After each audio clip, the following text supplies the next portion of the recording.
ஜெய் ஸ்ரீ மாத்திரை நமக ஜெய் குருத ஜெய் குரு பரசுராம். நமஸ்காரம். நான் கரூர்லேருந்து வல்சலா பண்ணிக்க பிரசன்ன ஜோதிடர். இன்னைக்கு நம்ம ஆவணி மாத பலன்கள் கன்னி ராசிக்கு எப்படி இருக்குன்னு பார்க்க போகிறோங்க. இந்த ஆவணி மாதம் என்னைக்கு பிறக்குதுன்னா 17/8/2025 ஞாயிற்றுக்கிழமை ரோஹிணி நட்சத்திரத்தில் இந்த மாதம் பிறக்குது. இந்த மாதம் ரோஹிணி நட்சத்திரத்தில் பிறக்கிறனால கன்னி ராசியில் இருக்கக்கூடிய அஸ்த நட்சத்திரக்காரர்கள் கட்டாயம் பரிகாரம் பண்ணிக்கணும். என்ன பரிகாரம் பண்ணணும் அப்படின்னா, உங்கள் வீட்டுக்கு பக்கத்தில் இருக்கக்கூடிய கோவிலுக்கு போய்க்கிங்க. அது விஷ்ணு கோயிலாக இருந்தாலும் சரி, பெருமாள் கோயிலாக இருந்தாலும் சரி, சிவன் கோயிலாக இருந்தாலும் சரி, எந்த கோயிலாக இருந்தாலும் சரிங்க, அந்த கோவிலுக்கு போயிட்டு பசுமாட்டை வணங்கிட்டு கூடிய பசுக்கு வைக்க புல், குடிக்கிறதுக்கு ஜலம் இதெல்லாம் கொடுத்து ஆசீர்வாதம் வாங்கிக்கோங்க. அப்புறம் தானம் கொடுக்கணும். என்ன தானம் கொடுக்கணும் அப்படின்னா, ஒரு சொம்பு எடுத்துட்டு அதில் அதாவது அந்த சொம்பு ஃபுல்லாகவே என்னன்னா பால், பசும்பாலை வச்சு அதை தானமாக கொடுக்கணும். அல்லது நெய், ஒரு சொம்பு எடுத்துட்டு ஃபுல்லாக நெய் ஊற்றிட்டு அதை தானமாக கொடுக்கணும். முடிஞ்சவங்க பசுமாட்டையே தானமாக கொடுக்கலாம். இந்த பரிகாரம் எது உங்களால் செய்ய முடியுதோ அதை கட்டாயம் நீங்கள் செய்யுங்க. இதனால விபத்து கண்டங்கள் ஆகிறது, ஆயுள் கண்டங்கள் ஆகிறது, இந்த மாதிரி அகால மரணம், இந்த மாதிரி விஷயங்கள்லாம் தவிர்க்கப்படும். அது இல்லாமல் வருமானம் நல்லா வரும். ஒரு வருடம் முழுவதுமே உங்கள் வீட்டில் நல்ல மங்கள செய்தியும் சுபமான நிகழ்வுகளும் நடக்கும். வருமானத்துக்கு எந்தவித பிரச்சனையும் இல்லாமல் பொருளாதார வாழ்க்கையில் உயர்வை காண முடியும் ஒரு வருடத்துக்கு. ஸோ அதனால இந்த பரிகாரத்தில் உங்களால் என்ன செய்ய முடியுமோ அதை கட்டாயம் செய்யுங்க.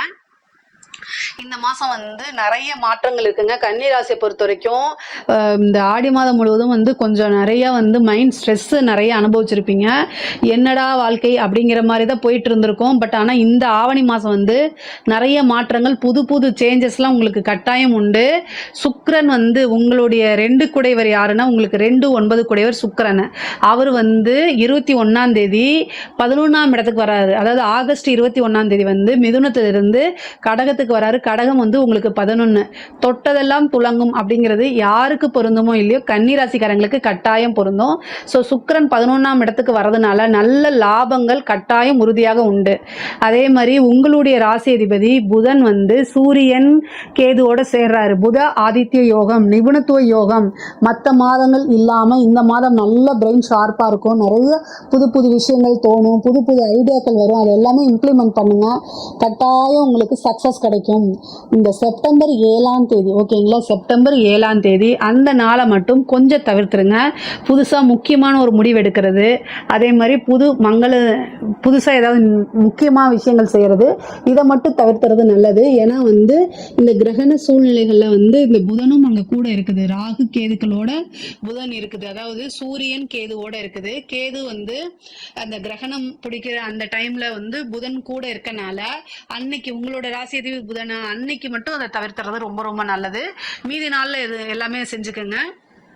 இந்த கிரகண சூழ்நிலையில உங்களுடைய ராசி அதிபதி இருக்கனால சில டைம் மனக்குழப்பங்கள், கஷ்டங்கள், கண்ணீர்கள் வரும். ஒரே ஒரு விஷயங்க, கன்னி ராசியை பொறுத்த வரைக்கும் மிதுனத்துக்கும் கன்னிக்கும் புதன் தான் அதிபதி. ஆனா நான் அதிகமா கன்னி ராசியை தான் பூஸ்ட் பண்ணி சொல்றேன்னு சில பேர் சொல்றாங்க.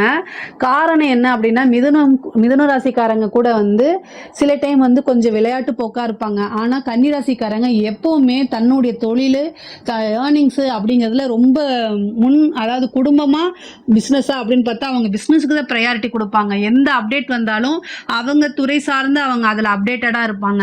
அந்த மாதிரி குடும்பம், தொழில், இது ரெண்டையுமே சரிசமாக பார்ப்பாங்க. கூடுதலாகவே முக்கியத்துவம் கொடுப்பாங்க. தொழிலுக்கு டெடிக்கேட்டடாக இருப்பாங்க. அதனால நான் அவங்களுக்கு அழுத்தி சொல்கிறேன், அவங்கள இன்னும் பூஸ்ட் பண்ணுறேன், என்கரேஜ் பண்ணுறேன். வேற எதுவுமே கிடையாது. இந்த கன்னி ராசிக்காரங்களுக்கு இவ்வளோ நாளாக இருந்த தடை இப்போ நீங்கிருச்சு. நீங்கள் நிறைய விஷயங்கள் முயற்சி பண்ணியிருக்கீங்க. அந்த முயற்சிக்கெல்லாம் நல்ல பலன் உறுதியாக இந்த மாதம் உங்களுக்கு உண்டு. உங்களுடைய ராசி செவ்வாய் உங்களுக்கு இருக்காரு. அந்த செவ்வாய் இருக்கனால மன அழுத்தத்தை அதிகமாக கொடுக்கும். ஏன்னா அஷ்டமாதிபதி. அது இல்லாமல் உங்களுக்கு ஒரு அவமானமோ அல்லது கெட்ட பேரோ வரதுக்கு உண்டான வாய்ப்புகள் இருந்திருக்கு. ஆனால் இந்த மாதம் அதெல்லாம் நீங்க போது, கவலைப்படாதீங்க. இந்த செவ்வாய் உங்களுடைய ராசியில் இருக்கனால அப்படியே யாராவது ஏதாவது சொன்னால் தாங்க முடியாத அளவுக்கு மனசு சுக்குநூறாக உடஞ்சு போயிடும். ஆனால் மீண்டு யார் வரணும்? நீங்கள் தான் வரணும், வேற யாரும் கிடையாது. உங்களுக்கு சனியோடைய பார்வை வேற உங்க ராசியில இருக்கனால இந்த தீராத குழப்பங்கள் இதெல்லாம் இருக்கு.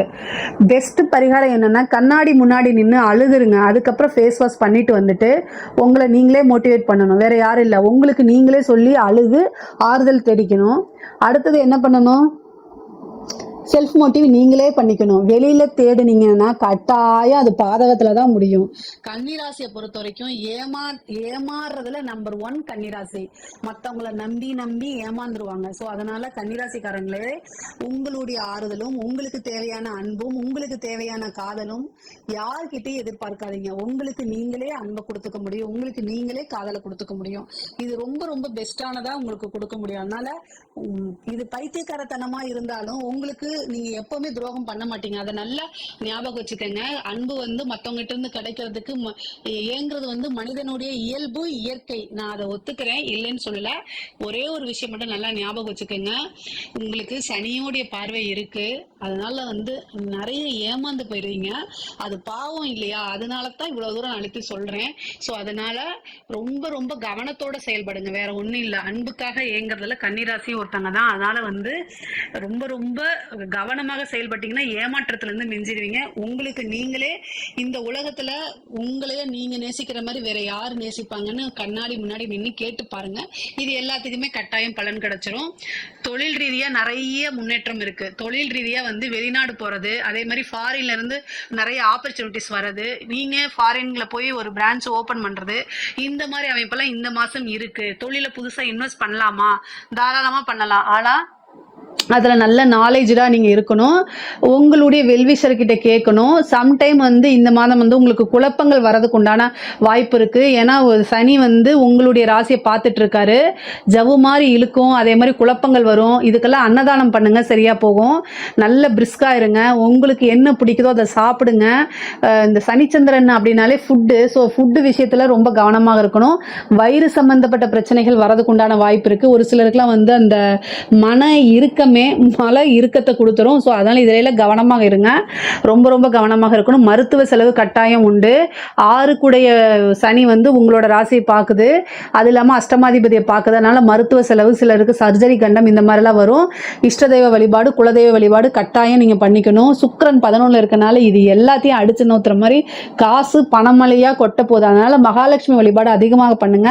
வெள்ளிக்கிழமை கஜலட்சுமி வழிபாடு, மகாலட்சுமி வழிபாடு இதெல்லாம் பண்ணுங்க. எந்த அளவுக்கு பண்றீங்களோ அந்த அளவுக்கு இருக்கும். அதே மாதிரி 12ல ஆட்சி பெற்ற சூரியன் இருக்கனால படிப்பு ரீதியாகவோ, உத்தியோக ரீதியாவோ, தொழில் ரீதியாக வெளிநாடு போறதுக்கு உண்டான அமைப்புகள் அதிகமாக இருக்கு.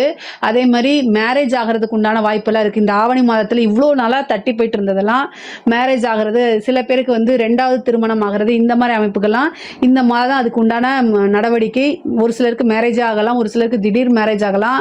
அதே மாதிரி காதல் சம்பந்தப்பட்ட விஷயங்கள் நடக்கிறதுக்கு வாய்ப்பு இருக்கு. பிரிந்தவர்கள் சேர்றதுக்கு உண்டான அமைப்புகள் இருக்கு. உங்களை பிரிஞ்சு போறாங்க அப்படின்னா தேவையில்லைன்னு நீங்க விட்டுறது தான் ரொம்ப நல்லது. ஏன்னா உங்களுடைய ஒர்த்து தெரியாம போறாங்கன்னு நீங்க உங்க மனசை தேத்திக்கணும். 5 சனி வந்து உங்களை காதலில் குறிக்கக்கூடிய சனி வந்து 7ஆம் இடத்துல பாதகஸ்தானத்தில் போய் இருந்து அஷ்டமாதிபதி செவ்வாயோட இருக்காரு. செவ்வாயோடைய வேலையை ஃபர்ஸ்ட் வெட்டி விடுறது தான். அது மட்டும் இல்லாமல் காதலை குறிக்கக்கூடிய கிரகம் புதன், அவர் போய் கேதுவோட சேர்றாரு. இன்னும் அதாவது காதல் ரீதியாக நிறைய ஏமாற்றங்களை தான் இந்த மாதிரி சந்திக்கிறதுக்கு உண்டான வாய்ப்பு இருக்கு. அதனால ரொம்ப கவனமாக இருங்க. கன்னிராசிக்காரங்களே, நீங்கள் நல்ல நாலேஜ் ஆனவங்க, நிறைய திறமைசாலிக்காரங்க. திறமைசாலி அப்படிங்கிறதுல நம்பர் 1 நீங்கள் தான். எல்லா விஷயத்துக்குமே வந்து இது ஒருத்தங்க ஒரு விஷயத்தை பற்றி தான் யோசிப்பாங்க. நீங்கள் ஒரு விஷயத்துக்கு வந்து ரைட் சைடில் போனால் என்ன, லெஃப்ட் சைடில் போனாலும் 2 விஷயத்தை யோசிச்சு வச்சுருப்பீங்க. ஸோ பாசிட்டிவாக இருந்தாலும் சரி, நெகட்டிவாக இருந்தாலும் சரி, நல்லா ஹேண்டில் பண்ணக்கூடிய நபர்கள் நீங்கள். ஸோ அதனால் ரொம்ப ரொம்ப கவனமாக இருங்க. மனசை காட்டிலும் மூளைக்கு, புத்திக்கு அதிகமாக யூஸ் பண்ணுங்க. இதுதான் ப்ராக்டிக்கல் அப்படின்னு நினைங்க. ரொம்ப கஷ்டம்தான். பொதுவாகவே வந்து ஓடி ரொம்ப ஒரு கட்டத்தில் டயர்டாகி எல்லாருமே உட்கார்றது தான்.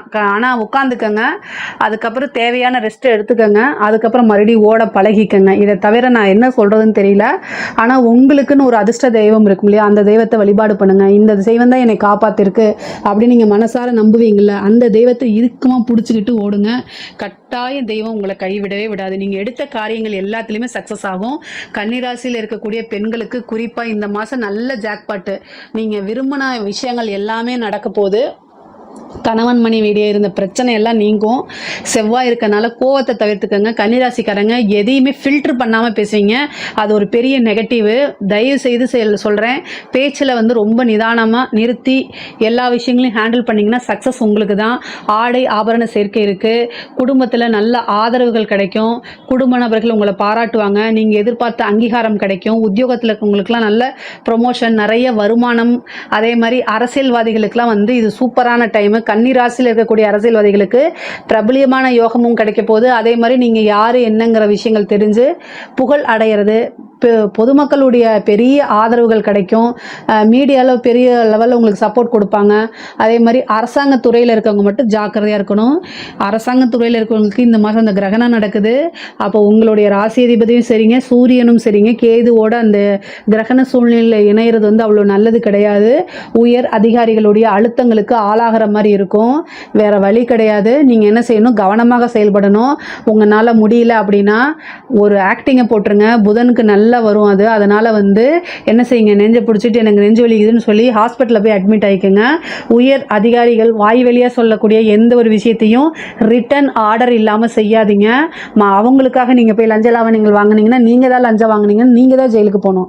உங்களோட பேர் போயிடும், இத்தனை வருஷம் சர்வீஸ் போயிடும். அதுக்கப்புறம் எந்த ஒரு விஷயமும் உங்களுக்கு கிடைக்காது. அதனால் இத்தனை விஷயங்களை தவிர்க்கிறதுக்கு ஒரே ஒரு பொய்யை சொல்லிட்டு போய் வீட்டில் போய் படுத்துக்கங்க. அதான் நல்லது. எந்த ஒரு விஷயத்தையும் யோசிக்காமல் செய்யாதீங்க. மற்றவங்களுக்காக செய்யக்கூடிய விஷயத்தில் நீங்கள் போய் மாட்டிடுவீங்க. கவனமாக இருக்கணும். ஐயோ நம்ம கொஞ்சம் கவனமாக இருந்திருக்கலாமோ அப்படின்னு நினைக்கக்கூடிய அந்த மாதிரி அமைப்பு தான் வந்து கன்னிராசியில் இருக்கக்கூடிய அரசாங்க அதிகாரிகளுக்கு இப்போ டைம். ஸோ அதனால் கவனமாக செயல்படுங்க. நிறைய பேருக்கு வந்து வீடு, வண்டி, வாகனங்கள் வாங்கக்கூடிய அமைப்புகள் இருக்குது. பொதுவாகவே வந்து தெய்வத்துடைய அனுகிரகம் நிறையா இருக்குது. பூர்வீக சொத்துக்களில் இருந்த பிரச்சனைகளாக நீங்கி பூர்வீக சொத்துக்கள் உங்களை தேடி வரதுக்கு உண்டான அமைப்பு இருக்குது. தேக ஆரோக்கியத்தில் ரொம்ப கவனமாக இருங்க. பொதுவாகவே கன்னிராசிக்காரங்களுக்கு புத்திர பாக்கியம் இந்த மாதம் இருக்குது. புத்திர ஸ்தானம் வந்து ரொம்ப வலுவாக இருக்குது. புத்திர ஸ்தான அதிபதி சனி வந்து செவ்வாயுடைய பார்வையில் இருக்கார். அதனால் வந்து கன்சீவாக இருக்கிறவங்க ரொம்ப கவனமாக இருக்கணும். புத்திர பாக்கியமும் கிடைக்கும். குரு பலமும் உங்கள் ராசிக்கு இருக்குது. குரு வந்து 2ஆம் இடத்தை பார்க்குறாரு. அதனால் நல்ல வருமானம் வரக்கூடிய மாதமாக தான் இந்த மாதம் இருக்குது. பொருளாதார ரீதியாக நிறைய உயர்வுகள் இருக்குது. படிக்கக்கூடிய குழந்தைங்களுக்கு படிப்பில் நல்ல ஆர்வம், அதே மாதிரி போட்டித் தேர்வுகளில் வெற்றி அடைகிறது, இந்த மாதிரி இருக்குது. நிறைய புது புது விஷயங்களில் கலந்துக்கிட்டு ப்ரைஸ் வாங்குறது, அவார்ட் வாங்குறது, அந்த மாதிரி அமைப்புகள் இருக்குது. கலைத்துறை சம்மந்தப்பட்டவங்களுக்குலாம் இது சூப்பரான டைமு. மிகப்பெரிய லெவலில் ஃபேமஸ் ஆகிறது, பெரிய பெரிய அவார்ட் கிடைக்கிறது, நிறைய காசு பணம் சம்பாதிக்கிறது, ஒரே நாளில் ஃபேமஸ் ஆகுறதுன்னு சொல்லுவோம்ல, வீடியோ வைரல் ஆகி நீங்கள் யார் என்னன்னு மக்களுக்கு தெரியப்படுத்தும். அது மூலிமா ஒரு அங்கீகாரம் கிடைக்கும். அது மூலிமா உங்களுடைய வளர்ச்சி பெரிய லெவலில் இருக்குங்க. கலைத்துறைங்களுக்குலாம் ரொம்ப ரொம்ப சூப்பராக இருக்குது. இது பொதுவாகவே பொருளாதார ரீதியாகவும் நல்ல மன ரீதியாகவும் ரொம்ப ரொம்ப நல்லா இருக்குது. நான் சொன்ன விஷயங்களை கொஞ்சம் கன்சிடர் பண்ணி நீங்கள் நடந்துக்கிட்டாலே இந்த மாதம் சூப்பர் ஜாக்பாட்டு தான் உங்களுக்கு. இதில் ஏதாவது சந்தேகங்கள் இருக்குது அப்படின்னா கமெண்ட்ஸில் கேளுங்க, நான் கண்டிப்பாக ஆன்சர் பண்ணுறேன். நம்மளுடைய சேனலை லைக் பண்ணுங்கள், ஷேர் பண்ணுங்கள், சப்ஸ்கிரைப் பண்ணுங்கள். நன்றி, வணக்கம்.